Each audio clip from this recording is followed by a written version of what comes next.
Well, talk to me about the legislative actions that you've... Well, the first one, and again, Tommy Manning, I want to give him full credit. As a matter of fact, it's named after the Tommy Manning Act. He was persistent. He got a legislator to listen. And it was a matter of just getting enough people to write and call. And, you know, if you get 1,000 people visiting the legislator writing letters, that's quite a bit of power in the state. Who's Tommy?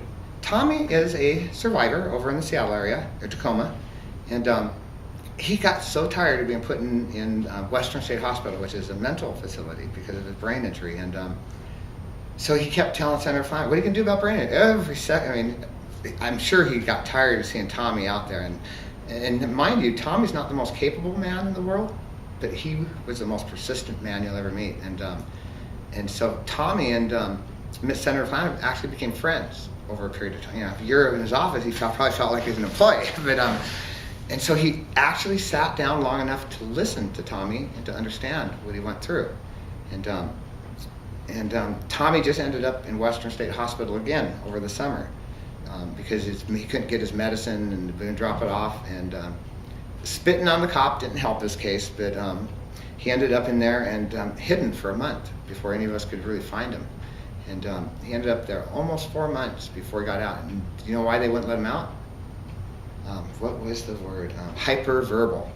Well, I'm sorry, we liked Tommy's hyperverbalness because it was his hyperverbalness that helped us get our first attention. And then when we had the act, we had to revise it just because. So what is the act? What did it do? It added $2 to every moving violation in our state, and that goes into what's called the TBI fund.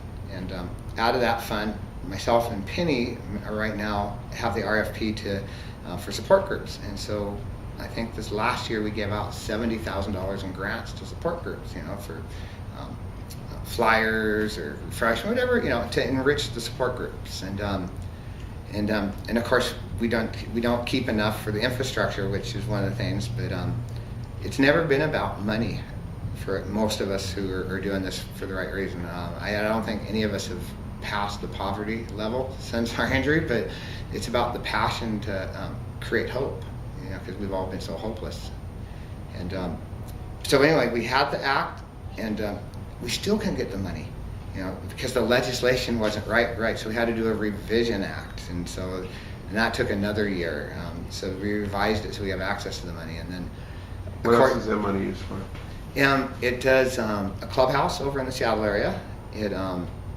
It does a conference. We have one of the largest conferences in the nation. It'll be our 5th annual Traumatic Brain Injury Conference.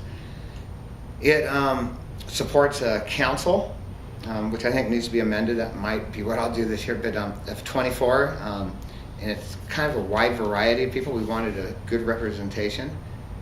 It provides a little veteran money, support money for vet corps groups that we have in the colleges.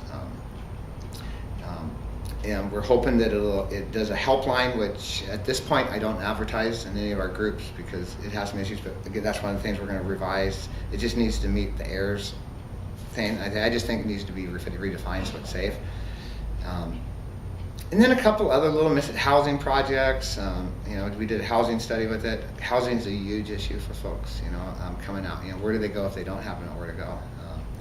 So it's a 1.5 million a year, which sounds like a lot, but it's really not when you're talking 100,000 survivors in our state.